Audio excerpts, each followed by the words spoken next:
Bueno, vamos a entrar a la sección de Ser y Salud y para eso tenemos a nuestro queridísimo amigo, el doctor Oriol. ¡Papadito! ¿Cómo está? Oye, y Bienvenido. el tema buenísimo, cáncer de endometrio. Vamos a hablar del cáncer de endometrio. ¿Qué cosa es el endometrio? Vamos a empezar por ahí. El endometrio es la capa más interna que tiene el útero. El útero se divide en cuerpo y en cervix. Hemos hablado en otras ocasiones del cáncer cérvico-uterino, la relación que tiene con el virus del papiloma, y ahora vamos a hablar del cáncer de endometrio, que es la capa más interna que forma parte del cuerpo del útero y donde el virus del papiloma no tiene ningún papel, no juega ningún papel en el mismo.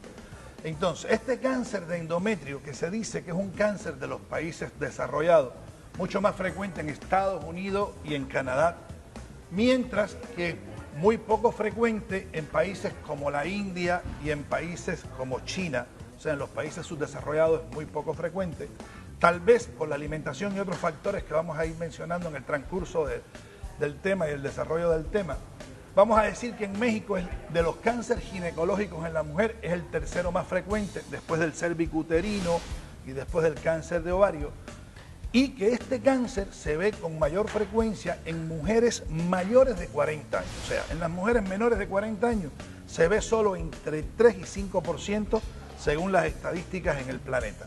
La mayoría de las mujeres que tienen este cáncer van a tener más de 40 años. Su pico máximo va a estar alrededor de los 70 años. Es un cáncer que tiene muy buen pronóstico. O sea, es de los cánceres que menos mueren las mujeres. Y esto es por un hecho muy importante, es que da síntomas. A diferencia del cáncer cérvico-uterino, que a veces la mujer debuta con una enfermedad ya metastásica, en este caso no, porque casi siempre el signo clave es el sangrado. Una mujer posmenopáusica, o sea, ya sabemos que la menopausia es el periodo de tiempo que hay una ausencia de menstruación por un año más, bien. Después de pasar varios años la mujer en amenorrea, o sea, en ausencia de menstruación, un buen día aparece con sangrado. Y entonces este signo, por supuesto, la alarma y acude al ginecólogo por lo general porque los sangrados preocupan mucho a las personas. Entonces, al llegar nosotros tenemos la oportunidad de hacer un diagnóstico muy precoz de la enfermedad. Esa es la ventaja que tiene este cáncer.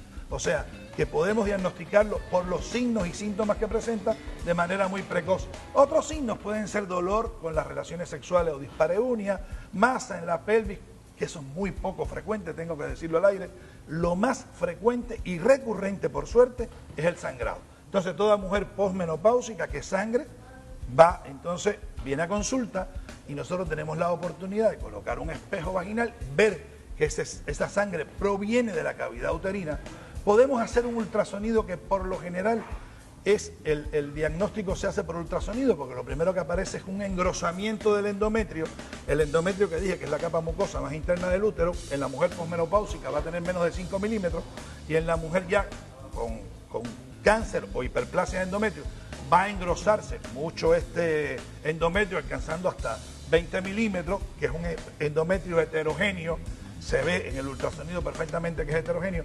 Nos permite entonces hacer el diagnóstico. También por histeroscopía nosotros podemos con un instrumento ver la cavidad interna del útero y poder ver este endometrio engrosado, y el diagnóstico definitivo lo hace la biopsia de endometrio. Nosotros entonces, esta mujer que está sangrando, le realizamos una biopsia de adentro de la cavidad a través de una pipeta o a través de un legrado. Lo mejor es legrar directamente todo este contenido. ¿Por qué? Porque vamos a hacer además hemostasia, o sea, vamos a parar el sangrado, vamos a recoger todo este endometrio, lo vamos a mandar al patólogo y él nos va a decir el tipo de cáncer que tiene esta mujer, que por lo general y el más frecuente es el endometroide.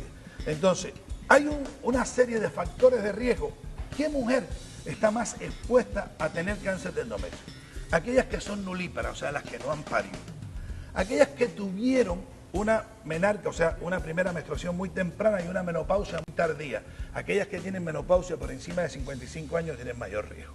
Aquellas que son obesas porque el estrógeno se acumula en la grasa periférica.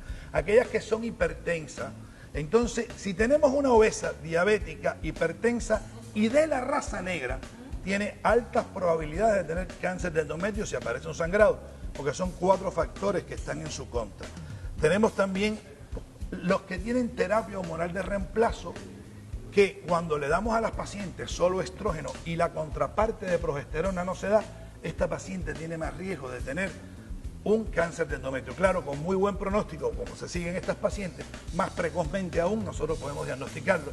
Y aquellas pacientes que tienen tratamiento con tamoxifeno, aquellas que tuvieron cáncer de mama, que nosotros la tratamos con tamoxifeno, hay que estarla vigilando. Si aparece un sangrado, hay que hacer también una biopsia de endometrio, porque el tamoxifeno tiene también tendencia a poder contribuir al cáncer de endometrio. Hay que decir al aire que los anticonceptivos orales protegen del cáncer de endometrio. Hay que decirlo, que en aquellas que tienen 5 años consecutivos usando anticonceptivos combinados, tienen una protección de un 60%, aquellas que lo tienen hasta 10 años consecutivos sin interrupción hasta un 80%. Entonces hay que decir que los anticonceptivos orales, lejos de lo que puedan pensar las personas, protegen del cáncer de endometrio. Que el cáncer de endometrio tiene muy buen pronóstico y que cuando usted tenga un sangrado fuera de lo normal, sobre todo en el periodo postmenopáusico, tiene excelente pronóstico si usted acude al médico, que en la mayoría de las veces con solo realizar la histerectomía no se va a requerir ni quimio ni radioterapia.